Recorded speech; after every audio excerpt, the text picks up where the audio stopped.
Magandang tanghali po. Oras na para sa maiinit na balita.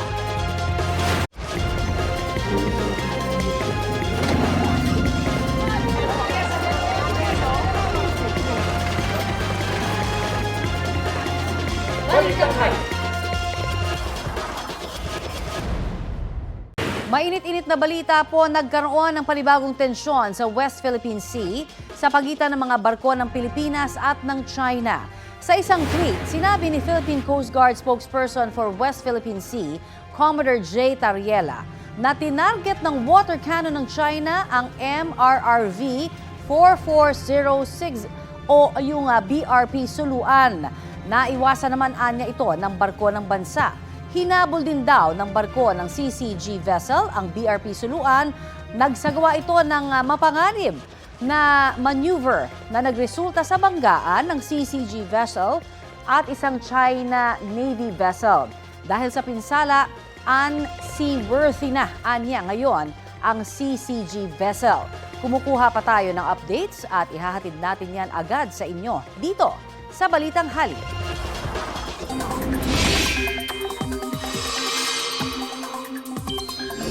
Tinatawid na po ng severe tropical storm Goryo ang hilagang bahagi ng Philippine Sea. Kagabi ito pumasok sa Philippine Area of Responsibility. Namataan po yan ng Pag-asa, 1,180 kilometers, silangan ng extreme northern Luzon. Taglay nito ang lakas ng hangin aabot sa 110 kilometers per hour. Wala pang itinataas na wind signal sa alinmang bahagi ng bansa dahil sa bagyong Goryo. Tumutok lamang po dito sa Balitang Hali para sa 11 a.m. bulletin ng Pag-asa upang malaman natin kung may mga lugar ng isa sa ilalim sa babala ng bagyo. Sa pinakahuling forecast track ng Pag-asa, posibleng maglandfall ang bagyo sa Taiwan sa Miyerkules. Gabi ng Miyerkules o madaling araw ng Huwebes, posibleng nasa labas na po rin ito ng Philippine Area of Responsibility. Hindi pa inaasahang magpapaulan sa bansa ang bagyong Goryo. Hindi rin ito nahahatak ang hanging habagat. Sa kabila po niyan ay magiging maalon at pinag-iingat pa rin ang maliliit na sasakyang pandagat sa pagpalaot sa mga baybayin ng extreme northern Luzon. Sa mga susunod na oras, posible pang lumakas bilang typhoon ang bagyong Goryo. Apektado naman ang hanging habagat ang Metro Manila, Ilocos Region, Zambales, Bataan, Cavite, Batangas, Occidental Mindoro, Palawan, Batanes at Babuyan Islands. Posible muli ang mga local thunderstorms sa nalalabing bahagi ng bansa. Nagbabala ang PHIVOC sa posibleng pagputok muli ng Bulkang Taal. Batay sa inilabas na PHIVOC advisory kahapon ng hapon, naobserbahan ang pagtaas ng seismic energy measurement sa bulkan. Kasabay nito ang patuloy na volcanic tremor at pagkakaroon ng plume o usok mula sa crater. Sa nakalipas na 24 oras, naitala ang 5 volcanic earthquake sa bulkan ng Taal. Halos 400 tonelada naman ng asupre ang naitala noong Biyernes. Ang mga ito, indikasyon daw na maaaring magkaroon ng phreatic o minor phreatomagmatic eruption. Nananatiling nasa alert level 1 ang Bulkang Taal. Ibig sabihin, posible ang minor ashfall at volcanic gas doon. Bawal din pong pumasok sa Taal Volcano Island. Pinaiiwas din ang paligid ng mga eroplano sa ibabaw ng bulkan. Patuloy ang abiso sa mga lokal na pamahalaan na maghanda sa posibleng epekto ng mga aktibidad ng bulkan. Samantala, patay ang isang rider sa Quezon City matapos mawalan ng kontrol at masagasaan ng modern jeepney. Balitang hatid ni James Agustin. Pumailalim sa isang modern jeep ang isang motorcycle rider sa bahaging ito ng Quezon Avenue sa Quezon City. Isinugod ng 26 anyo sa lalaking rider sa ospital, pero idiniklaran din ng ribat. Ayon sa pulisya, galing sa Welcome Rotonda ang dalawang sasakyan at patungo sa direksyong pa Araneta Avenue na mangyari ang aksidente. Pareho pong binabaybay ng modern jeep at motorsiklo ang kahabaan po ng Quezon Avenue. Nang mawalan po ng kontrol ang driver ng motorsiklo at kadahilanan po siya ay napunta sa harapan po ng modern jeepney na parating po. Inaalam pa raw ng pulisya kung bakit nawalan ng kontrol ang rider. Nakipag-areglo na rin daw ang kaanak ng rider sa 48 anyo sa driver ng modern jeep. Ang dalawang panig po ay nagkaroon ng pag-uusap at nagkasundo po na ang modern jeep ay tutulong sa hospital at burial assistance po ng namatayan. James Agustin, nagbabalita para sa GMA Integrated News. Nagsagawa ng inspeksyon ang Department of Transportation sa ilang istasyon ng tren kaugnay sa mga illegal na vendors doon. Ang mga commuter naman, inirereklamo ang kakulangan ng supply ng beep cards sa mga istasyon ng mga tren. May ulat on the spot si Joseph Morong. Joseph? Yes, Connie, pinababaklas ng DOTR at MMDA yung mga illegal vendors sa mga train station katulad na lamang dito sa MRT3 at LRT Line 1 station dito sa May Pasay. Ito raw ay para mas maging maayos ang daloy ng mga pasahero lalo na tuwing rush hour. Kanina nag-surprise inspection itong si Transportation Secretary Vince Dizon sa MRT3 at LRT Line 1 dito sa May Pasay. Pero nagpaliwanag yung ilang mga vendor lalo na yung mga may paakyat. Sa may paakyat ng MRT na nagbabayad daw sila ng 1,000 kada araw na renta sa isang kumpanya na nagmamanage ng mall dito. Bagay na bawal daw ayon kay Dizon dahil government property ang istasyon. May ilang vendor naman tulad dun sa mga nasa footbridge na aminado na illegal nga ang kanilang pwesto. Kaya pinakausapan ng DOTR at MMDA na kusa na lamang silang magtanggal ng kanilang mga paninda. May ilang mga pasahero naman, Connie, nagreklamo pa mismo kay Secretary Dizon tungkol sa supply ng top-up card dahil wala raw silang mabiling mga card at sa online naman ay halos 10 beses na mas mataas ang presyo nito. May meeting ang DOTR sa kumpanya ng beep card at aatasan daw ito ni Dizon na magpalabas ng maraming cards. So uutusan din ng DOTR ang LRT Line 1 na magdagdag ng mga vending machine. Narito ang pahayag ni Secretary Dizon. At saka mukhang kulang. No, mukhang kulang kasi mahaba pa rin ang mga pigas. Kasi may sindikatong bumibili ng maraming beep card sa mga vending machine. Tapos binibenta online ng 300. Yon, kailangan i-crack down natin. 30 pesos. Tapos binibenta times 10, 300. Connie, bukod dun sa mga nakita, Connie, bukod doon sa mga nakita ni Secretary Dizon, ay gusto rin niya na mas pabilisin yung linya para doon sa mga discount na mga senior at saka mga estudyante. Kasi sa ngayon ay nagpapalista pa ng nilang mga pangalan. Ang gusto ni Dizon ay mas mabilis na proseso para binigyan mo na nga ng discount yung mga estudyante at mga senior, wag nang pahirapan para ma-avail yung 50% discount. Connie. Maraming salamat, Joseph Morong.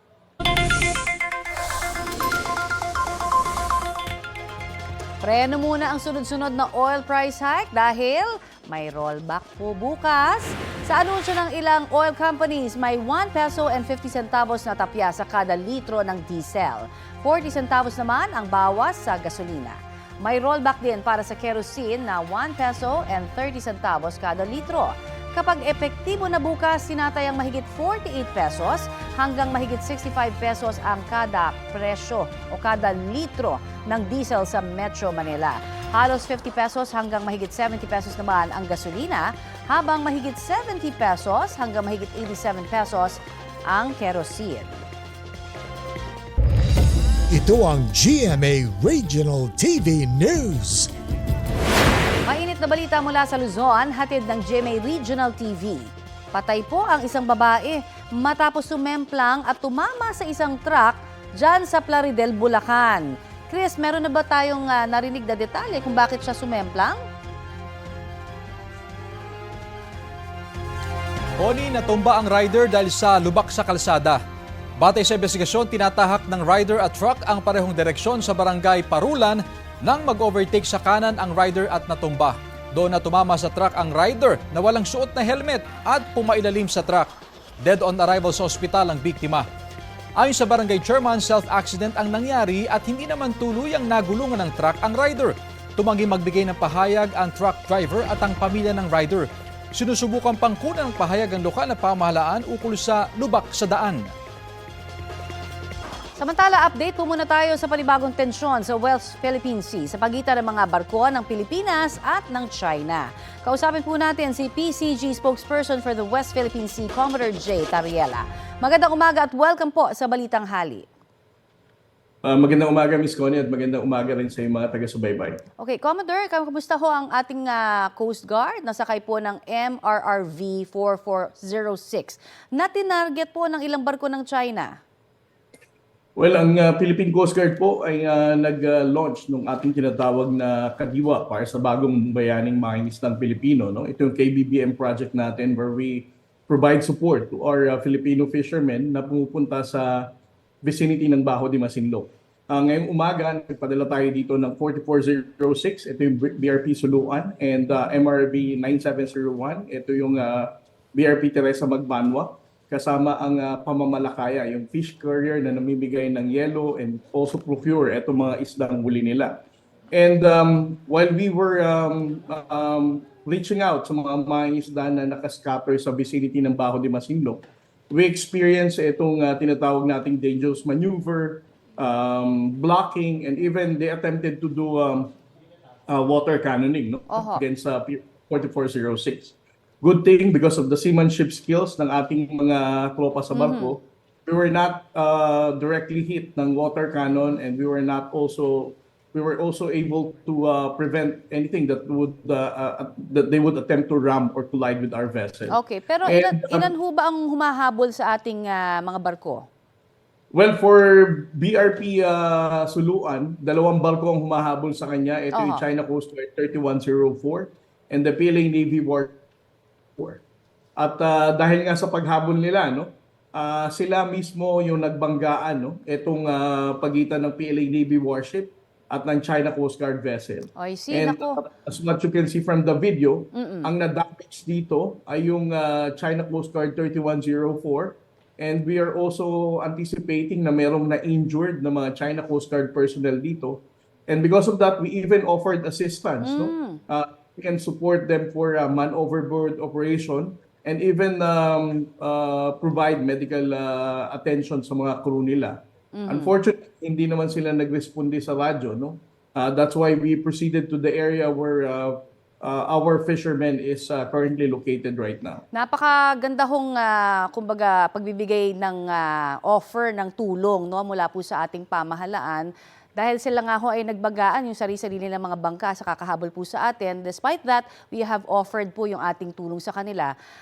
Sa tingin niyo po ba, meron itong weight kaya kung sa mga susunod kayang mga encounter ay baka mas maging mellow na sila sa atin?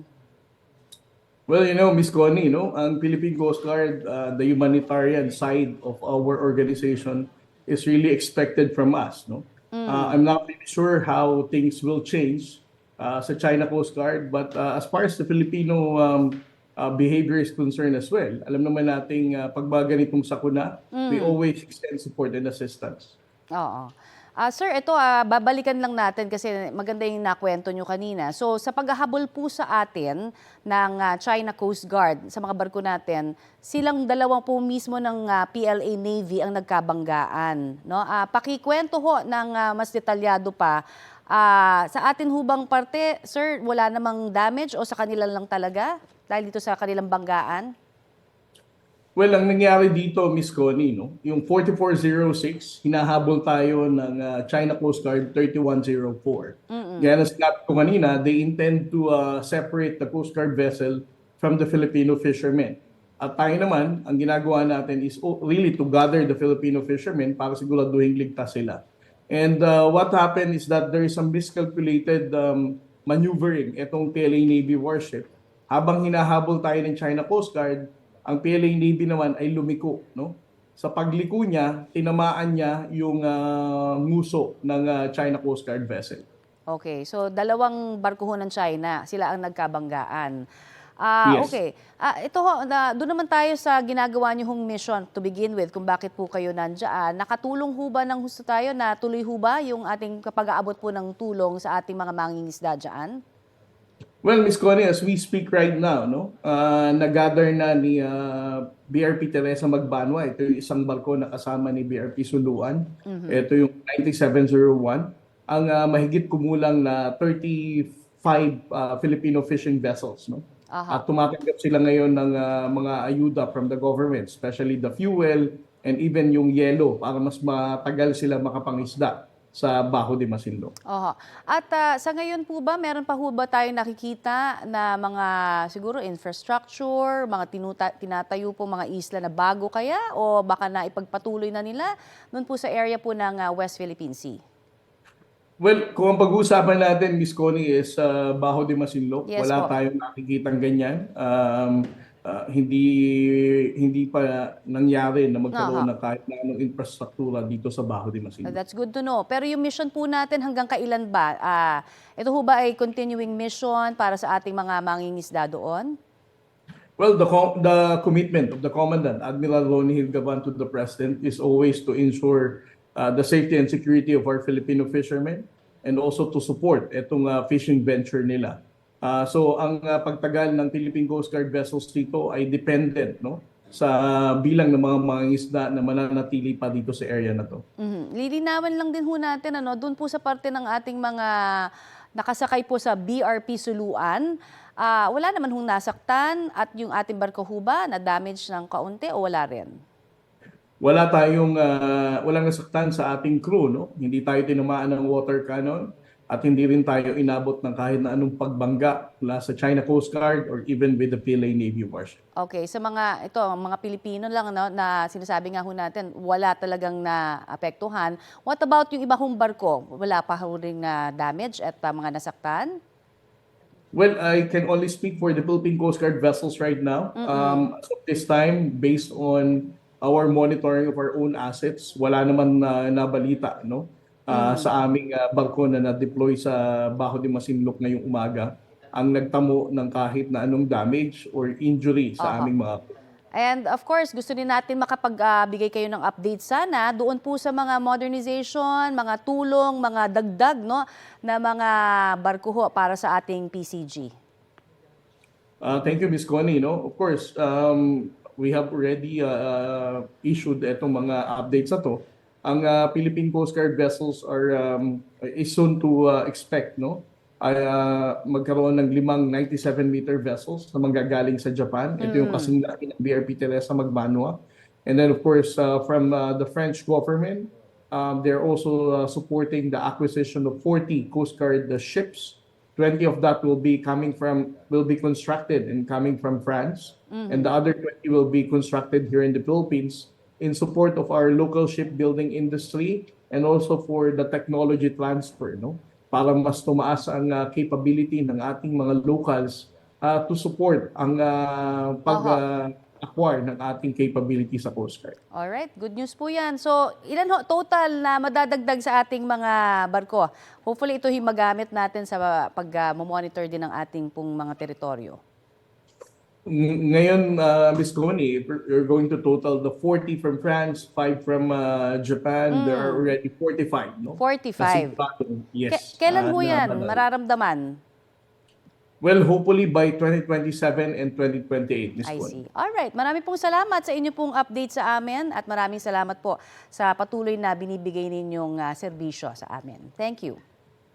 Maraming salamat. Yan po naman si PCG spokesperson for the West Philippine Sea, Commodore J. Tariela. Kita sa CCTV ang SUV na yan na nagka-counterflow sa Skyway. Sa iba pang video, makikita ang iniilawan pa niya gamit ng headlight ang mga kasalubong na sasakyan.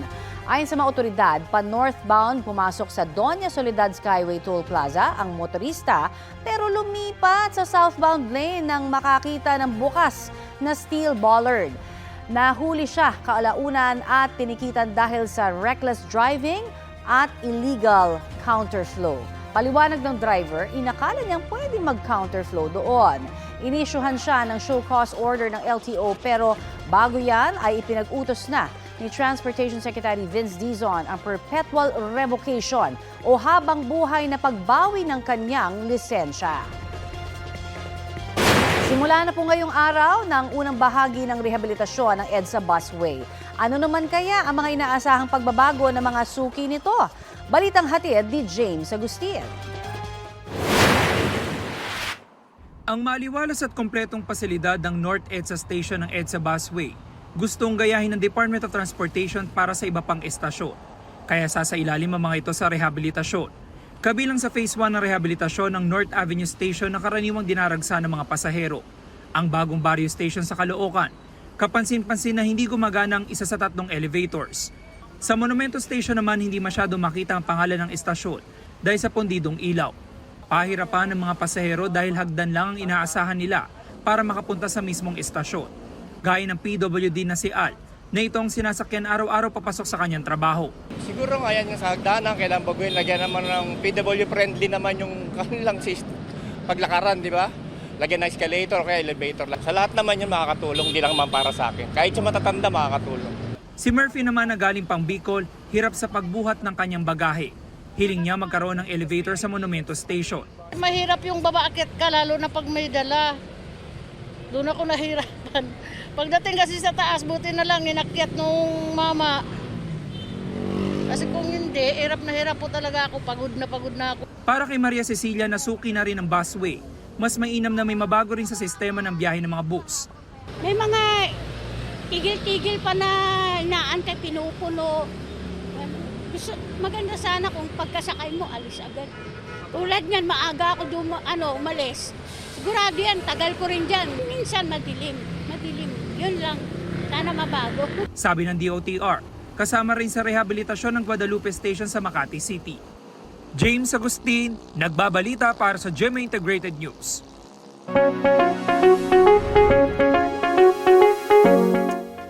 Nagbukas po ng leptospirosis fast lanes ang Department of Health sa gitna po ng pagdami ng kaso ng nasabing sakit sa bansa. Kabilang po dyan ang 19 na DOH hospitals tulad ng San Lazaro Ruiz General Hospital, East Avenue Medical Center, Quirino Memorial Medical Center, Dr. Jose N. Rodriguez Memorial Hospital and Sanitarium at sa Dr. Jose Fabella Memorial Hospital. May leptospirosis fast lane din sa Philippine Orthopedic Center, San Lazaro Hospital, Valenzuela Medical Center, Tondo Medical Center, Las Piñas General Hospital and Satellite Trauma Center at sa Amang Rodriguez Memorial Medical Center. Gayon din sa Rizal Medical Center, Jose R. Reyes Memorial Medical Center, National Children's Hospital, National Center for Mental Health, Lung Center of the Philippines, National Kidney and Transplant Institute, Philippine Children's Medical Center at sa Research Institute for Tropical Medicine o RITM. Layo ng fast lanes na maging mabilis ang konsultasyon at assessment kung kailangan bang i-confine ang isang pasyenteng posibleng may leptospirosis. Naglabas na rin po ng hotline ang DOH para mas mabilis malaman kung saang ospital ang puno o hindi na po pwedeng puntahan ng mga pasyente. Base sa datos ng DOH, nasa 2,396 ang naitalang leptospirosis cases sa bansa mula June 8 hanggang August 7. Nanindigan si Pangulong Bongbong Marcos sa kanyang pahayag kaugnay sa tensyon sa Taiwan. Detalye po tayo niyan sa Ulat on the Spot ni Mariz Umali. Mariz? Connie, wala nga nakikitang mali si Pangulong Bongbong Marcos sa binitawan niyang pahayag sa India kung saan sinabi nga niya na kung magkakaroon ng ganap na gyera sa Taiwan ay madadamay tayo rito. Kailangan nating pumunta roon, makahanap ng paraan para makapasok doon at gumawa rin ng paraan para maibalik ang ating mga kababayan dito sa ating bansa. Kaya naman nanindigan si Pangulong Bongbong Marcos sa kabila nga ng reklamong inihain ng China. Binanggit ito ng Pangulo sa isang exclusive interview niya sa First Post habang siya ay nasa state visit to India. Dahil dito agad na tumugon ang Ministry of Foreign Affairs ng China at naghain ng matinding protesta sa pamahalaan ng Pilipinas. Binigyan diin nila ang prinsipyong One China na nagsasabing ang usapin sa Taiwan ay isang panloob na usapin lamang ng China at nagbabala na ang mga ganitong pahayag ay maaaring magdulot ng panghihimasok sa kanilang panloob na gawain at sa kapayapaan ng rehiyon. Sa press conference si Pangulong Bongbong Marcos kanina, sinabi niyang wala siyang kagustuhan magkaroon ng gyera. Ngunit sakaling magkaroon ng digmaan sa Taiwan ay di maiiwasang mahila raw ang Pilipinas. Ika nga niya, kicking and screaming dahil sa lapit natin sa Taiwan at sa dami ng Pilipinong naninirahan doon. Ayon sa Pangulo, dapat ng paghandaan kung paano maililigtas at mapoprotektahan ang mga Pilipino sakaling lumala ang sitwasyon dahil magiging humanitarian problem daw ito para sa ating bansa. Giit niya ito lamang ang nais niyang iparating at hindi niya maintindihan kung bakit sinasabi ng China na playing with fire o naglalaro siya ng apoy. At dahil daw sa balitang lumalabas, kaya naman daw nagka-increase na activity doon sa West Philippine Sea. Ayon kay Pangulong Marcos Jr., wala raw siyang anumang special instructions. Nanindigan si Pangulong Marcos na hindi uurong ang Pilipinas sa pagtatanggol ng teritoryo nito matapos iulat na winouter cannon ng Chinese Coast Guard ang barko ng Pilipinas sa Bajo de Masinloc ngayong araw. Mayroong malaking flotilya ng mga barko ng China, mas marami kaysa sa atin mula sa PCG o Philippine Coast Guard at BFAR. Tinataya na sa 30 ang kanilang mga barko habang wala pang 10 ang atin. Kaya malinaw na mas marami sila kaysa sa atin. Nanindigan naman si Pangulong Marcos na hindi uurong ang Pilipinas sa pagtatanggol ng ating teritoryo. Iginiit din ng Pangulo na magpapatuloy ang presensya ng Pilipinas sa West Philippine Sea at ipagpapatuloy ang pagdepensa ng soberanya at karapatan nito sa kabila ng anumang pagtutol. Walaan niya siyang direktiba na umurong ang mga barko sa Bajo de Masinloc at nanindigang we never back down. Narito ang pahayag ni Pangulong Bongbong Marcos. We have never instructed any of our vessels to back out. Thank you, sir. Never. But we have to always, when we do not back out because natakot tayo, umatras tayo. Alam mo, I don't know about other places, pero dito sa gobyernong ito, hindi tayo umaatras sa laban. We are brave. Filipinos are brave. But we do not. Sinong Pinoy na gusto magkagera? Sino? Kahit maganap ka para sa akin, kahit isa. Kahit yung sundalo, kahit yung Coast Guard, ayaw nila ng gulo. So, no. But at the same time, we have a duty to perform. And that is to defend the country. So no, we never back down. And I think because of the narrative coming out about playing with fire and being provocative and all of that, kaya nagka-increase ng activity doon sa West Philippine Sea. Now, we do not intensify our operations, we just respond. Hindi naman tayo aggressive eh. Ano lang tayo, dumidepensa lang tayo. So that's the situation there. Unfortunately, we are, I think, for propaganda purposes, misinterpreted. Pagkatapos ng press conference ay nagtungo si Pangulong Bongbong Marcos sa Marikina para sa iba pa niya mga aktibidad. So yan muna ang pinakasariwang sitwasyon mula pa rin dito sa Palasyo ng Malacanang. Balik sa iyo, Connie. Maraming salamat, Mariz Umali. Oh my God! Naputol yung katawan niya. Babala po, sensitibong balita mga kapuso. Nahati nga po ang katawan ng isang konduktor ng bus matapos masagasaan ng kotse at makaladkad naman ng truck sa General Trias, Cavite. Ayon sa investigasyon, bumaba sa bus ang biktima at patawid sana para gumarahin ng maaksidente. Nahabol ng mga pulis ang kotse at inaresto ang driver habang pinaghahanap naman ang driver ng truck. Tumangging magbigay ng pahayag ang naarestong suspect. Ayon sa mga otoridad, hindi ito ang unang beses na may naaksidente sa lugar. Makikipagtulungan daw ang barangay sa lokal na pamahalaan para malagyan ng rumble strips at pedestrian lane ang kalsada. Ito ang GMA Regional TV News. Mainit na balita mula sa Visayas at Mindanao, hatid ng GMA Regional TV.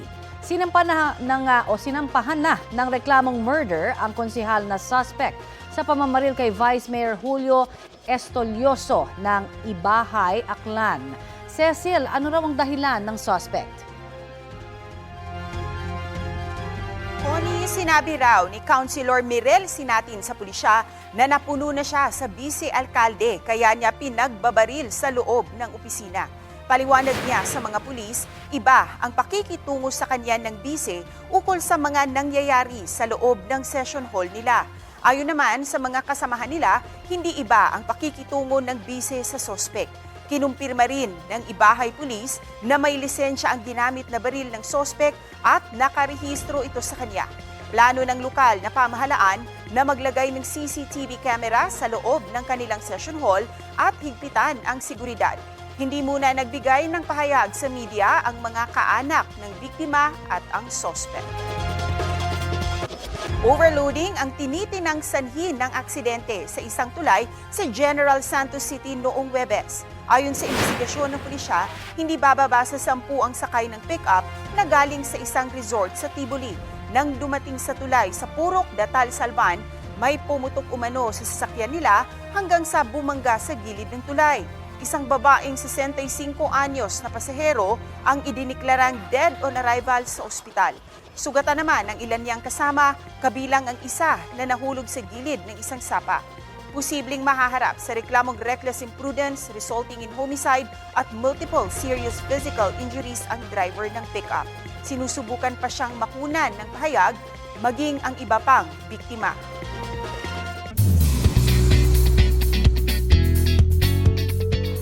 Monday latest mga maren, number 1 sa hapon ng GMA Afternoon Prime Series na Cruz vs. Cruz. Happy riyan ang isa sa Mrs. Cruz na si Vina Morales. Nagpasalamat siya sa mga tumatangkilik sa serye. Dagdag dyan ang maayos na pakikitungo ng kanyang co-stars, lalo na sa pagbabalik niya bilang kapuso. Nasa Amerika si Vina para sa GMA Pinoy TV, Pistahan Parade and Festival at ilan pang events. Mapapanood ang Cruz vs. Cruz, 3:20 p.m. sa GMA Afternoon Prime.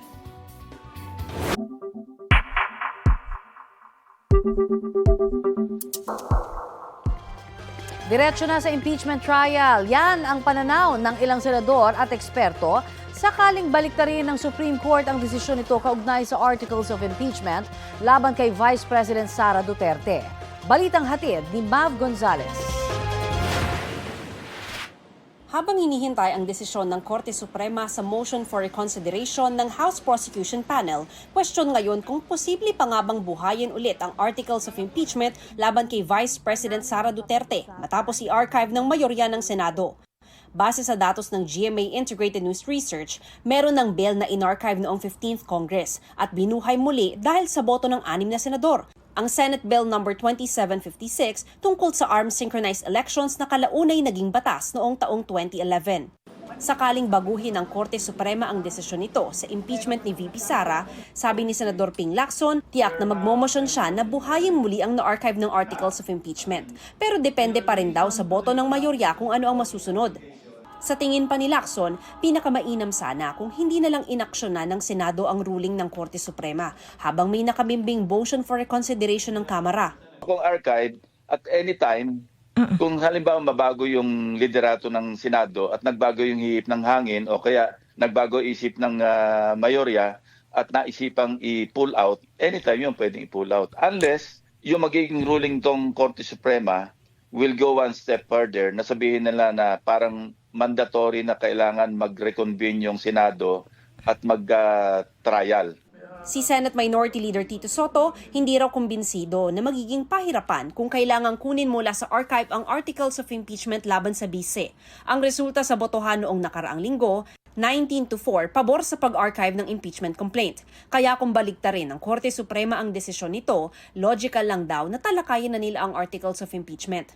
Sabi naman ni Senador Rodante Marcoleta, hindi na kailangang magbotohan pa sakaling baguhin ng Korte Suprema ang desisyon nito. Kung sakali, otomatikong magta-trial na raw sila. Kung magkaroon ng milagro na hindi inaasahan, merong 8 maestrado ng ating Korte Suprema na binaligtad ang sarili, o di pwedeng mabuhay yun. Ibig sabihin, itutuloy ang impeachment. Magiging automatic yon. Sa tingin ni retired Associate Justice Antonio Carpio, kung baliktarin ng Korte Suprema ang desisyon nito at sabihin constitutional ang Articles of Impeachment laban kay Vice President Sara Duterte, iiral na ang konstitusyon at dapat simulan ng Senate Impeachment Court ang paglilitis. Wala nang botohan yan because balik tayo doon sa is this constitutional? Sinabi ng Supreme Court ngayon kung mag-reconsider sila. Yes, constitutional. So balik doon sa provision. The same shall constitute the articles of impeachment and trial by the Senate shall forthwith proceed. Hindi na rin aniya kailangang may senador na magmosyon pa para buhayin ito. Wala na. Of course, they will debate. Let's say the majority will say no, we will not revive it. Akyat ang prosecution sa Supreme Court. Sasabihin nila, dapat ba i-approve pa ito ng majority ng Senate bago ma-revive o sundin na lang natin yung specific command of the Constitution? Trial by the Senate shall forthwith proceed. So I think klaro naman yung Constitution. Mav Gonzalez, nagbabalita para sa GMA Integrated News.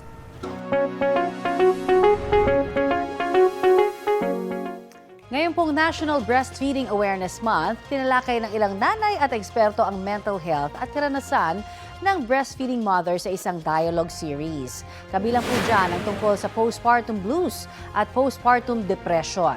Tinalakay rin ang karanasan ng mga ama sa pagtulong sa breastfeeding wives. Mga payo sa mga makararanas ng postpartum, gayon din ang epekto ng social media sa breastfeeding. Kabilang sa mga nagbahagi ng breastfeeding experience, ang Naval Reservist at dating beauty queen actress na si Vicky Rushton. Misis siya ni Sparkle actor Jason Abalos. Nagkaroon din ng pagkakataon ang mga participants na makapagtanong sa panel of experts. Inireklamo ng ilang taga-Tondo sa Maynila ang mabahong amoy na ilang araw nang namemerwisyo sa kanila. Ang amoy mula sa pagsusunog ng tanso. Balitang hatid ni Bea Pinlac. Hindi pa sumisikat ang araw nitong linggo nang magising ang ilang residente ng Barangay 104 Tondo, Maynila dahil sa nakasusulasok na amoy. Ayon sa ilang residente, isang grupo ng mga lalaki ang nakita nilang nagsusunog ng tanso sa gilid ng Kapulong Highway. Magigising ka na lang, nangangamoy at tanso na, kala namin nasusunog na yung lugar namin. Unang-una po yung health po namin, may sanggol team po dito sa amin, tsaka mga senior po. Hindi mo titigil yan? Gusto mo ipahuli kita sa pulis? Kasi may mga bata dun sa likod, oh. Ayan yung malaking bahay kami, ano? Everyday kayo nasusunog yan, oh. Anong pasensya? Itigil mo yan. Matapos magsunog, ibinebenta umano ng mga lalaki ang tanso sa junk shop. Ayon sa barangay, gabi-gabi silang may nire-respondehang reklamo tungkol sa mga dumarayong grupo ng mga lalaki roon, ang iba, mga menor de edad. Ang problema, lagi raw nakakatakas ang mga ito. Pagkagato ng dilim, magpe-prepare na sila na sindi ng kanilang mga kalakal na susunugin na hindi talaga taga sa amin. Alam na yung kalakalan nila, alam na aral sila sa mga ganyang negosyo, trabaho, paano sila kikita. Kada reklamo, talagang pinupuntahan po namin. Kaya lang po, minsan meron po silang yung lookout. Pag umano po kami, mga nagtatakbuhan sa mga kabilang barangay po. Tinutukoy pa ng mga otoridad kung sino-sino ang mga nagsusunog ng tanso. Pinaigting na rin nila ang pagronda sa lugar. Labag sa Ecological Solid Waste Management Act of 2000 ang open burning o pagsusunog ng basura. Posibleng pagmultahin o makulong ang mahuhuli. Ayon sa DENR, delikado ang open burning ng basura sa kalusugan at nag-aambag din ang usok nito sa global warming. Bea Pinlac, nagbabalita para sa GMA Integrated News. Samantala, para matiyak na tama ang presyo ng mga bilihin, nag-price check po sa ilang pamilihan ang DTI kasama ang DA. At may ulat on the spot si Sandra Aguinaldo. Sandra?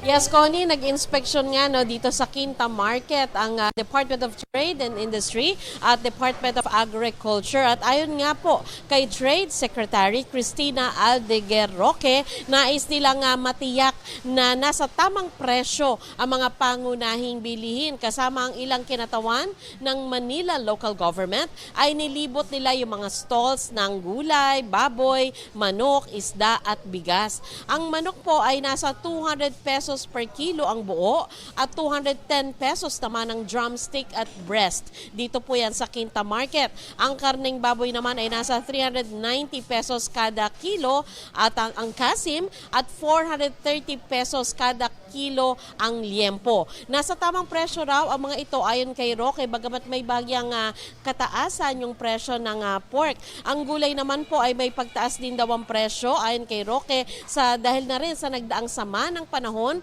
at transport cost. Natuwa raw siya naman na makitang may bigas na 35 pesos per kilo sa Quinta Market. Bagamat hindi po lahat ay may tindang ganito, ang iba ay nasa 40 pesos pataas kada kilo ang tinitindang bigas. Naglakad din po si Roque patungo sa isa pang mall para tingnan naman ang presyo ng gatas, bottled water, kape at tinapay. Matapos ang inspection ay sinabi po ni Roque na wala siya nakitang paglabag sa kanilang pag-iikot, pero patuloy daw silang magbabantay para matiyak na alinsunod sa utos ng Pangulo ay mapapanatili nilang mababa ang presyo ng bilihin. Sinabi rin po ni Roque na sa ngayon ay wala silang nakikitang problema sa supply, kaya sa tingin nila, Connie, ay maaring masustain pa nila na patuloy na mababa yung o mababa kumpara dati yung presyo ng mga bilihin. So yan muna, Connie, ang pinakahuling ulat mula dito sa Quinta Market.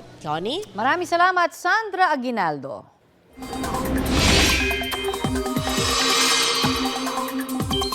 Update naman tayo sa bagyong Goryo na posible pang lumakas sa typhoon category.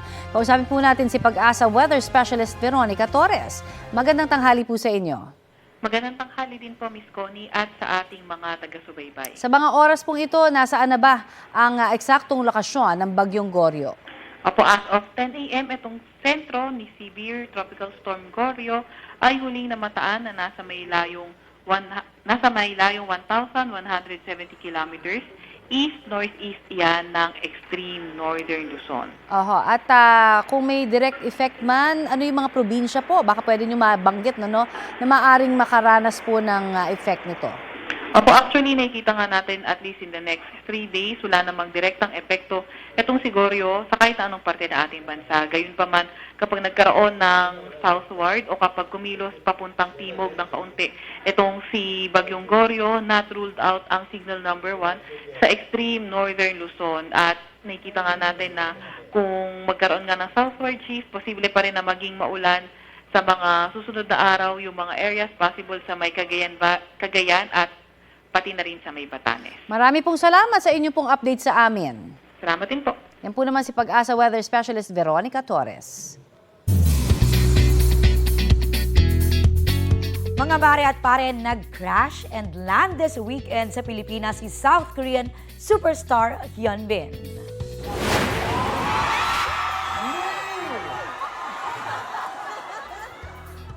G na kumasa sa samot-saring games at gimmick ang aktor sa kanyang first ever fan meet and greet dito sa bansa.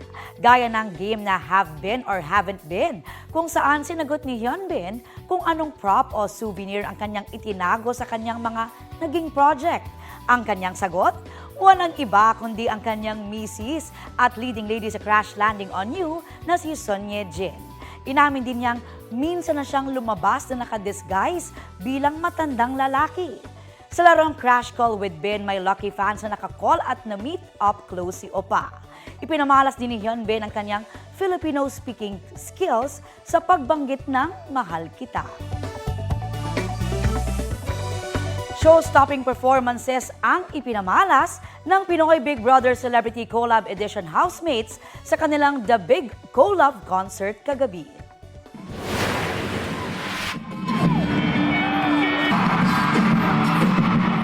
Opening number pa lang, pasabog na agad ang energy at charisma ng housemates at kanilang duos.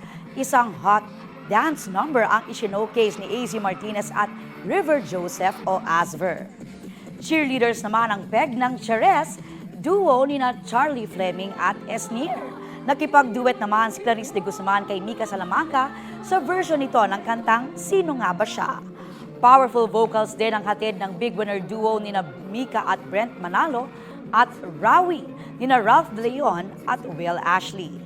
Ang pinakatinilian ng fans ang mala-love triangle production number ng Dusby at Wilka nina Dustin Yu, Bianca De Vera at Will. Agaw eksena pa si Mom Klang na binitawan ng kanyang iconic line sa programa. May special performances din mula sa iba pang kapuso at kapamilya housemates at house guests. Sumalang din ang PBB housemates sa Q&A portion at sinagot ang juicy questions ng fans. Present sa The Big Collab event ang PBB hosts, house guests at ilang kapamilya at kapuso executives.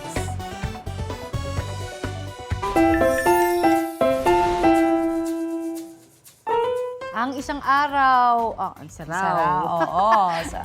isa raw sa mga pangamba ng commuters ay yung palilipatin sila, di ba, ng jeep kapag sila naiwang pasahero. Oo, pero ibahin nyo ang isang jeepney driver na namamasada sa may National Children's Hospital sa Quezon City. Huwag mo akong papamigay!